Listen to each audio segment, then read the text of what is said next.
ఉపనయనానికి ఒక శుభముహూర్తం నిర్ణయించి ఊరి వారందరినీ ఆహ్వానించాడు. గ్రామస్తులందరూ అతడి ఆశలు అడియాశలై నలుగురిలో తలవంపులు గురవుతాడని తలిచారు. కొందరు పెద్దలు మాత్రం, అయ్యా, ఆ పిల్లవాడు గాయత్రి మంత్రం ఉచ్చరించగలిగితే మనకేమి లేకపోతేనేమి, మనకు మాత్రం మృష్టాన్న భోజనం ఘనంగా దక్షిణ తాంబూలాలు లభిస్తాయి కనుక ఈ ఉపనయన కార్యక్రమం జరపనివ్వండి అన్నారు. అందరూ ఉపనయనానికి మాధవశర్మ ఇంటికి సమావేశమయ్యారు.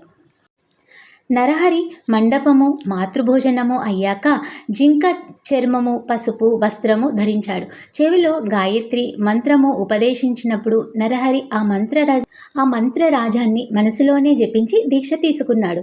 తర్వాత అతడు తల్లికి నమస్కరించి ఆమెను భవతి భిక్షాం దేహి అని భిక్ష కోరి మొట్టమొదట ఆమెతోనే మాట్లాడుతానని తల్లికి తానిచ్చిన మాట నిలబెట్టుకున్నాడు. తల్లి మొదటి భిక్ష ఇచ్చి ఋగ్వేదం పఠించు, ఆచారం పాటించు అనగానే నరహరి అగ్నిమీలే పురోహితం అని ప్రారంభించి ఋగ్వేదంలోని మొదటి మంత్రం చెప్పాడు. అంబ రెండవసారి భిక్ష ఇచ్చి యజుర్వేదం పఠించు, ఆచారం పాటించు అనగానే నరహరి ఇషేత్వా అని ప్రారంభించి యజుర్వేదంలోని మొదటి మంత్రం పఠించాడు. తల్లి మూడవసారి భిక్ష ఇచ్చి సామవేదం పఠించు, ఆచారం పాటించు అనగానే నరహరి అగ్ని యాయాహి అని ప్రారంభించాడు. సామవేదంలోని మొదటి మంత్రం గానం చేశాడు. అది వినగానే తల్లిదండ్రుల ఆనందానికి సభలోని వారి ఆశ్చర్యానికి అవధులు లేవు.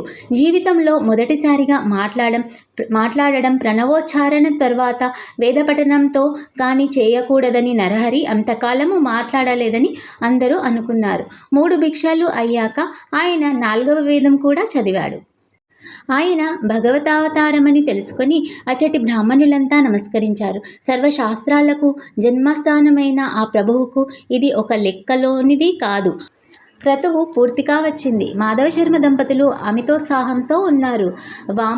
వామనుని వలె భావిస్తున్న ఆ నూతన బ్రహ్మచారి నరహరిని తల్లి ఆశీర్వదించి, నాయన, ఇక నుంచి నీవు భిక్షతోనే జీవించాలి సుమా అన్నది. వెంటనే అతడు తల్లికి నమస్కరించి, అమ్మ, నీ ఆజ్ఞ మేరకు నేను భిక్షువునవుతాను.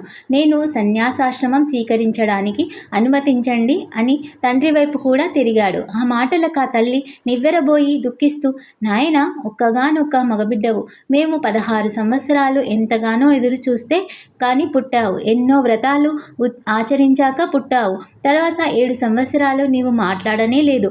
ఇంతకాలానికి పరమేశ్వరుని కృప వలన నేను చేస్తున్న పూజలు వ్రతాలు ఫలించి ఈరోజే మొదటిసారిగా నీ మాటలు వినగలిగాను. అందుకు నేను సంతోషిస్తుండగా నీవిలా అంటావేమిటి? అప్పుడే నీవు ఇల్లు విడిచిపోతే మా గతి ఏమిటి? నీవు